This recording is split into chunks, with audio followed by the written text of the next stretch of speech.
E aí, seus trouxas, tudo bem? Meu nome é Emerson Silva e esse é o podcast para você deixar de ser trouxa. E como a gente faz isso? Lendo todos os livros de Harry Potter e ouvindo esse podcast onde eu vou comentar cada um dos capítulos de cada um dos livros. Lembrando sempre que você pode fazer na ordem que você quiser. Hoje vamos comentar o capítulo 17 de O Cálice de Fogo, Os Quatro Campeões. Vocês estão prontos para esse episódio? Porque vai ser tenso. No final do nosso último capítulo, o Cálice cuspiu o nome do Harry, que não tem 17 anos, e pior ainda, porque o Cálice selecionou um quarto campeão. Esse Cálice obviamente não sabe contar. Nosso menino Harry tá numa enrascada, e a gente vai ver no que isso vai dar no episódio de hoje.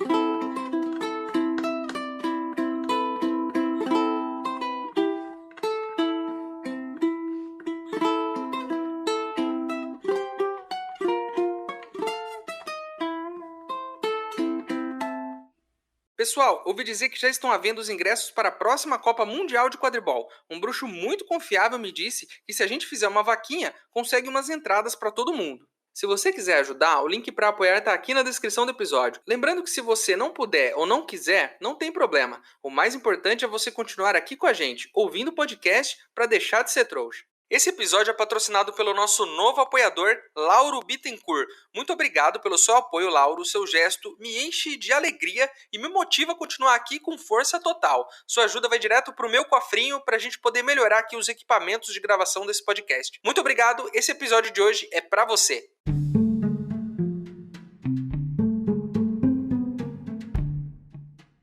Por que o Cálice de Fogo escolheu ele? Ficou um climão pesado. Todo mundo olhando pro Harry. Até Hermione e o Rony estavam com cara de que não estavam entendendo nada. O próprio Hagrid, que sempre tá com um sorriso no rosto, tá lá desconfiado, olhando pra cara do Harry, com os olhos arregalados, sem entender o que aconteceu. Me lembrei aqui de um dia em que na sala de aula eu espirrei e peidei ao mesmo tempo. Foi tipo isso que aconteceu com o Harry, ficou todo mundo olhando pra mim, mas se segurando pra não rir. Esses traumas da adolescência, eles ficam marcados na minha memória. E eu nem sabia que naquela época era possível peidar e espirrar ao mesmo tempo. Enfim, assim como os outros escolhidos, Harry foi para a salinha dos campeões.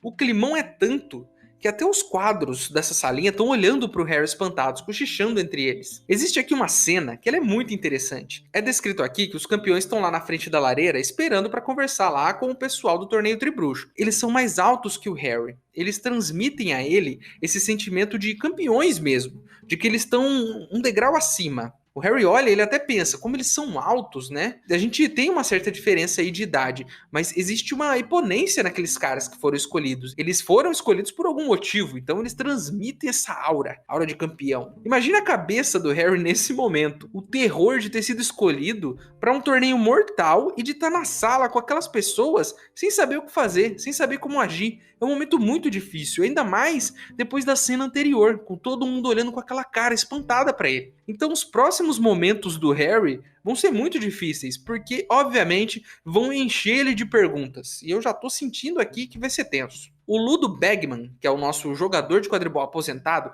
é o primeiro que entra na sala. Ele já puxa o Harry pelo braço e ele tá todo empolgado, dizendo que o Harry vai ser o quarto campeão. Ele tá muito feliz. E a Fleur vai falar com eles. Inclusive, esse nome tá muito difícil de ser pronunciado. Então, neste exato momento, uma personagem de Harry Potter será rebatizada por mim. O nome dela a partir de agora é Fleur, porque é muito mais fácil de falar e eu não preciso ficar enrolando a minha língua aqui. Enfim, enquanto eles estão lá na sala, entram os demais professores e os jurados do torneio Tribruxo. Então entram lá os diretores, a professora McGonagall entra e o Snape também entra. Falando em Snape, nesse momento eu percebi que ele estava meio apagado nesse livro, não estava? Estava meio sumido, não tinha uma participação muito forte até esse momento. Já estamos no capítulo 17 e Snape estava apagadinho ali num canto. Enfim, começa o debate que eu suspeitei que ia rolar. Os diretores das escolas estão pistolas da vida. Como assim? Hogwarts tem 2 campeões? Eles começam a apontar o dedo, dizendo que a linha do Dumbledore não funcionou muito bem. Você não sabe contar, Dumbledore, sabe? Apontando o dedo mesmo. Aí o Snape, que não estava participando desse livro até agora, abre a boca. E eu me arrependi, né, de ter sentido falta dele, porque ele aparece e ele começa a fazer o que o Snape faz de melhor. Falar besteira. Ele diz que não é culpa do Dumbledore, mas que é culpa do Harry, porque ele tá o tempo todo arrumando um jeito de quebrar as regras. Enquanto todos estão alvoroçados, o Dumbledore parece que nem sentiu o golpe. Ele tá tranquilo, analisando a situação ali, ó, ouvindo o que todo mundo tá falando, não se exalta em momento nenhum. E ele vai até o Harry e pergunta: Harry, você colocou o seu nome? O Harry fala que não. Aí o Snape lá no fundo dá uma desdenhada, dá aquela risadinha. Sabe? Aquela desdenhada. Que é o Snape, né? Chato, chato, muito chato. Já me arrependi de ter sentido falta do Snape até aqui. Podia nem aparecer nesse livro. Inclusive, né? Por que ele tá aqui? Por que ele tá se intrometendo aqui nessa reunião? Ele não é diretor de nenhuma escola. Ele não é nem da Grifinória, que é a casa da McGonagall, que é o que o Harry foi selecionado. Não é da Lufa-Lufa, que é do Cedrico. Não é das outras duas escolas. O que ele tá fazendo aqui? Cara chato, intrometido. Sai fora, Snape. Ah, cansei desse cara. Aí o Dumbledore, que com certeza ouviu o nosso último episódio e sacou a minha ideia, quando eu contei lá atrás aquela história constrangedora da revista, de que eu queria comprar e pedir para alguém mais velho comprar, ele lembrou disso. O Dumbledore ouviu o programa. Ele foi lá e perguntou pro Harry: você pediu para um aluno mais velho colocar o seu nome lá? Ele disse que não de novo. Aí o Karkaroff pede pro Bagman e pro Crouch, Karkaroff, lembrando, diretor de Durmstrang, pede pro Bagman, que é o cara do Ministério da Magia, e o Crouch, que também é do Ministério da Magia, julgarem a situação. E o que eles dizem? Dizem que o regulamento deve ser obedecido, que se o nome saiu do cálice, ele deve competir.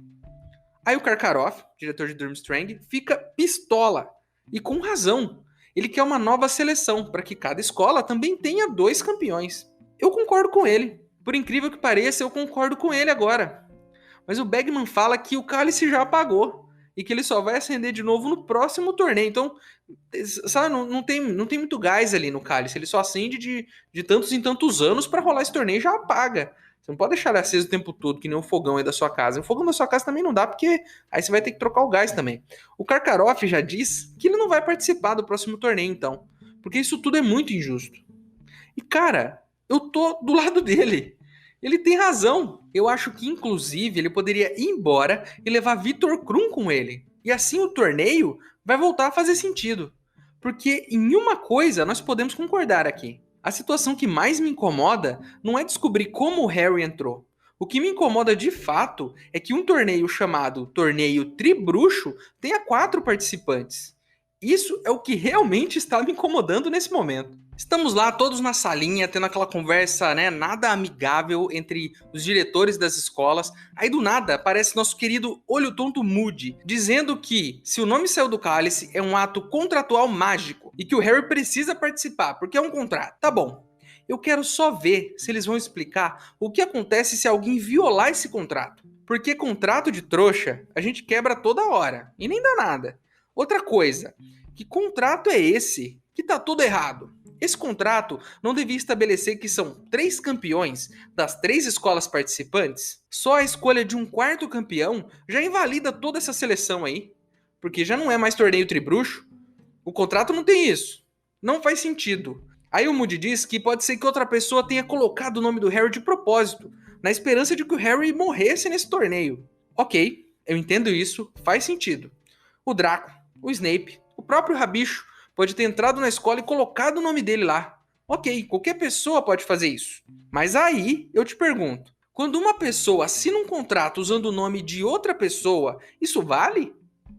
Não, não vale. Isso é um crime, inclusive. O mundo bruxo precisa urgentemente conhecer o processo de reconhecimento de firma. Tá bom, vocês são jovens e talvez vocês não saibam o que é reconhecimento de firma, mas esse podcast está aqui para formar o seu caráter como cidadão e não é só para falar de Harry Potter. Então, para você que é jovem, funciona assim.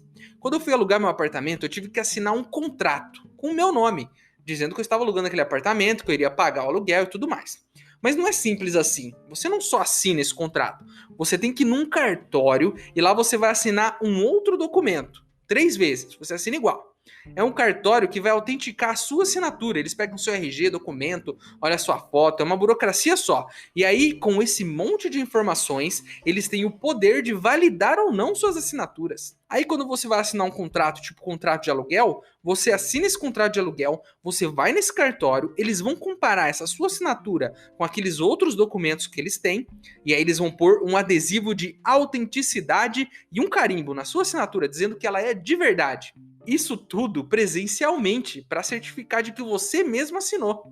O mundo mágico, para pensar, o mundo mágico não teria uma forma de fazer isso muito mais fácil? Não existiria uma magia em que só a própria pessoa poderia assinar o próprio nome, por exemplo? Seria muito bom se tivesse isso, não seria? Ainda mais para um ato contratual mágico. O cálice poderia, por exemplo, rejeitar papéis que foram escritos por outras pessoas que não a própria que quer participar do torneio. Como advogado do menino Harry, esse contrato não é válido. Ele não assinou e ele não é obrigado a participar. Caso encerrado.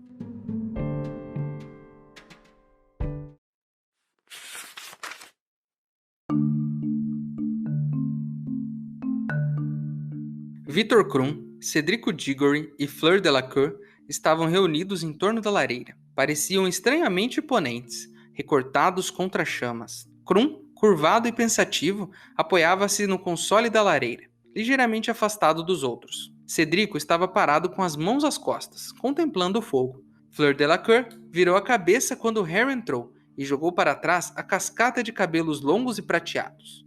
Harry não sabia como explicar o que acabara de acontecer. Ficou ali parado, olhando para os três campeões. Percebeu de repente como eram altos.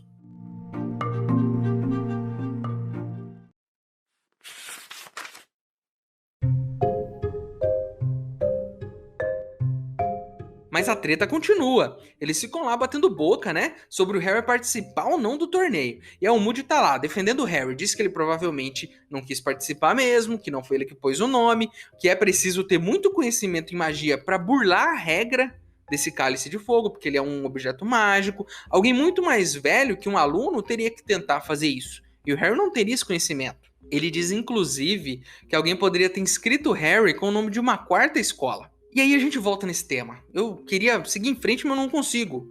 Mais uma coisa aí. No papel você não escreve o seu nome e o nome da escola? Eu lembro que tava lá, Fred Weasley, Hogwarts. Primeira coisa, o Harry tá inscrito em uma quarta escola? Essa quarta escola é uma participante oficial do torneio Tribruxo? Porque até onde eu sei, desde sua criação, são só 3 escolas. E 3 escolas específicas, não ficam trocando? Então ele colocou um nome lá, de uma quarta escola. Essa quarta escola colocou outros nomes de outros alunos para ter igualdade de competição? Não. Então, mais uma vez, o contrato não é válido. Além de uma assinatura falsa, ele selecionou um aluno de uma escola que nem participa do torneio. Tá tudo errado. Não tem como você ser obrigado a cumprir esse tipo de contrato. E o Moody tá lá que nem um doido, falando, e o Dumbledore interrompe ele e chama ele de Alastor. E olha só, descobrimos que o nome dele não é Olho Tonto. Afinal de contas, né, que mãe daria esse nome pro seu filho? O nome dele é Alastor Moody. Enfim, continuando aqui a história do cálice que tá rendendo um papo jurídico aqui. E aí o Dumbledore, irresponsável como sempre foi, e a gente sempre bateu nessa tecla aqui, todo livro ele demonstra um pouco da sua irresponsabilidade. E nesse chegou a hora dele ser irresponsável de novo. Ele diz que o Harry tem que participar, que mesmo que outra pessoa tenha escrito o nome dele, que tenha sido uma quarta escola, ele tem que participar, mesmo que ele tenha menos de 17 anos. Cara, qual o sentido nisso? Se não cumprir esse contrato, o que acontece? O Harry pega fogo? Porque ninguém aqui fala também o que acontece. Tem uma multa? Outra coisa, se ele tem que participar, beleza. Mas aqui não diz que ele precisa tentar ganhar, por exemplo. Então, se o Harry não quiser participar, eu já tenho uma ideia aqui pra ele. Ele pode chegar lá, num dia daquelas tarefas super perigosas, né? Digamos que ele tem que enfrentar um basilisco. Ele pode só entrar no estádio, olhar pra cara do basilisco e ir embora. Dane-se, ué. Já entrou, participou por 5 segundos e foi embora. O que eu tô dizendo aqui é que todo contrato tem uma brecha. Todo contrato tem uma brecha. E digo mais, eu esperava mais do Dumbledore, inteligente como ele é. Ele deveria ter pensado um pouco mais nisso antes de decretar que o menino vai participar. Mas não, ele não perde a oportunidade de arriscar a vida do moleque. Todo ano ele faz isso, cara. Todo ano, Dumbledore. Não é possível. Ele não tem direito a um advogado? Eu aposto que um estudante de direito, no primeiro ano, pode resolver esse caso. Se a gente tiver aqui algum advogado ou algum estudante ouvindo esse programa, eu preciso ouvir a sua opinião sobre isso. Você que é fã de Harry Potter e advogado, o que você acha desse caso aqui? Cumpre ou não esse contrato? Esse contrato é ou não válido? Porque os termos, para mim, parecem confusos demais. Se tiver alguém aqui, eu quero saber. Enfim, a primeira tarefa será no dia 24 de novembro. A tarefa é desconhecida, e isso já é um primeiro teste, lidar com o desconhecido, e eles vão ter que se preparar para essa surpresa aí. Eles não podem pedir ajuda para nenhum professor, e só podem levar a varinha, só isso. Além disso, eles não precisam fazer as provas de final de ano, porque o torneio vai ser bem desgastante e eles não precisam se preocupar com provas, só precisam se preocupar em passar nas tarefas do torneio, o que é uma boa, olha só. Até agora eu não estava com a mínima vontade de participar desse torneio. Enfrentar tarefas perigosas por 1000 galeões e um troféu? Tô fora. Arriscar minha vida? Não. Mas aí surgiu um argumento que eles perderam de usar para convencer os alunos. Se tivesse falado que o aluno escolhido não precisaria fazer as provas de final de ano, eu tenho certeza que eles teriam 10 vezes mais inscrições para esse torneio. Até a quarta escola aí que nem se inscreveu teria se inscrito. O Harry volta para o salão comunal, pensando que ele até sonhou em participar desse torneio, mas que nunca foi uma possibilidade real. Ele nunca quis realmente pôr o nome dele lá. Ele só ficou sonhando em como seria legal e tudo mais. Era só, né, aquele pensamento que a gente tem de vez em quando. Aí ele começa a pensar no porquê alguém escreveria ele, e ele chega na conclusão de que algum tempo atrás ele teve aquele sonho com o Voldemort. E aí que o Voldemort estava dizendo naquele sonho que ia pegar o Harry, que tinha um plano para pegar ele. E ele ligou uma situação na outra. Será que aquele sonho que eu tive foi real? Será que ele realmente está planejando me matar? Na verdade tá, né? Porque ele sempre está tentando fazer isso. Será que ele colocou alguém aqui na escola para pôr o meu nome nesse cálice? São muitas perguntas. E o Harry, ele é tipo um detetive, né? Porque ele já fez isso em outros livros, ele investigou as coisas. Então, o nosso mistério nesse livro, de fato, é quem colocou o nome dele nesse cálice. Porque tá muito claro que isso tem uma ligação.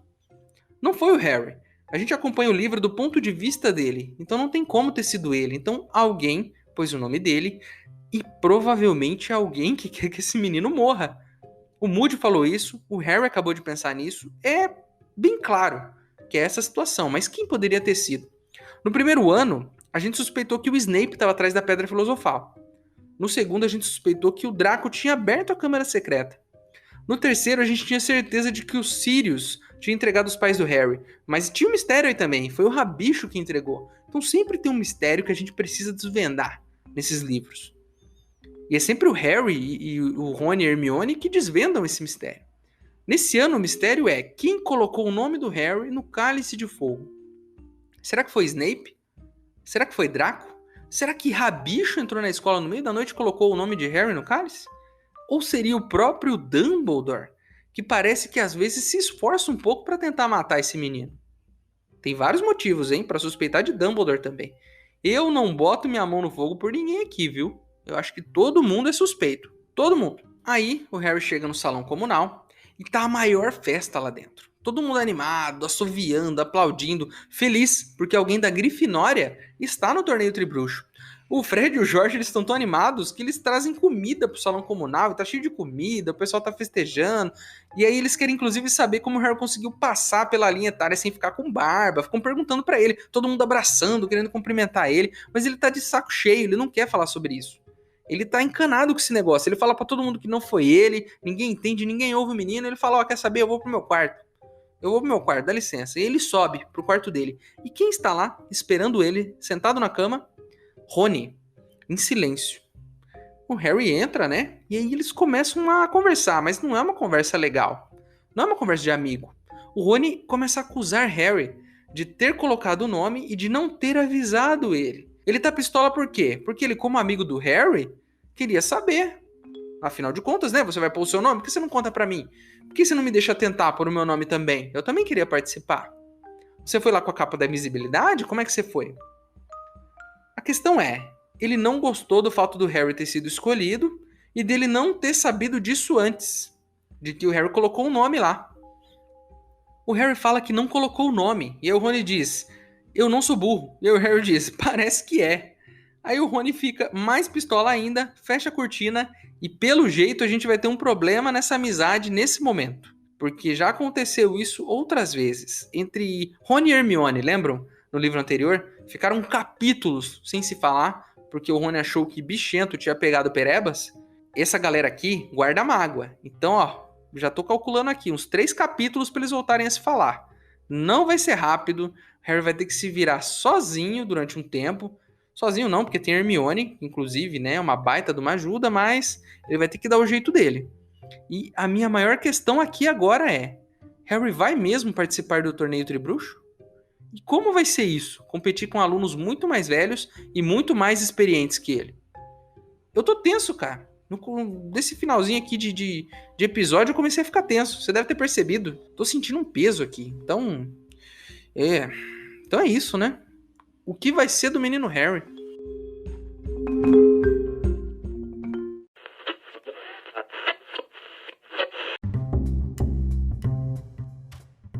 Nesta semana em Como as Coisas Funcionam, tudo o que você precisa saber sobre contratos mágicos. Olá, meu nome é Nestor e hoje eu vou esclarecer as dúvidas dos nossos ouvintes sobre os contratos mágicos. A primeira perguntinha é da Maria e é: se eu quebrar um contrato mágico, o que acontece? Bem, Maria, ao quebrar um contrato mágico, alguma coisa acontece, mas eu não sei te dizer o que é, mas pode ter certeza que alguma coisa acontece.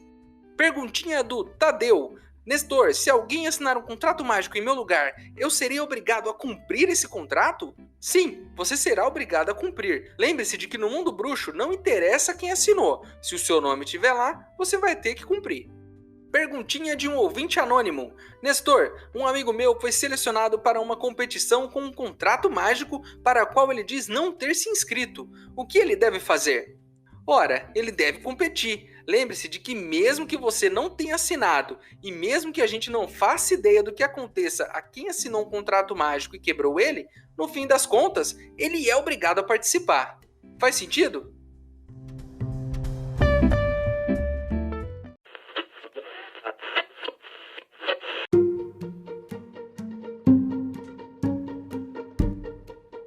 Então é isso, meus queridos. Terminamos mais um episódio de Harry Potter e o Cálice de Fogo. A capa do episódio de hoje foi ilustrada pela Dolores Avendano. E se você tiver algo para acrescentar, tiver alguma dúvida, alguma sugestão, o nosso e-mail é emaildostrouxas@gmail.com. Ele tá aqui na descrição do episódio. Manda o seu e-mail para mim, que se eu gostar, eu vou ler ele aqui. Agora você pode virar um apoiador do podcast. O link tá aqui na descrição, mas se você não puder ou não quiser, não tem problema. O mais importante é você continuar aqui com a gente, ouvindo cada um dos episódios, para deixar de ser um trouxa, porque você é um trouxa. Para quem quiser me seguir nas redes sociais e ver o que eu ando fazendo por lá, meus usuários estão aqui na descrição do episódio também, certo? Então é isso, estou tenso, curioso para saber o que vai acontecer nos próximos capítulos, mas isso a gente só vai descobrir no próximo episódio. Então, vejo vocês lá, certo? Meu nome é Emerson Silva e esse é o podcast para você deixar de ser trouxa. Tchau!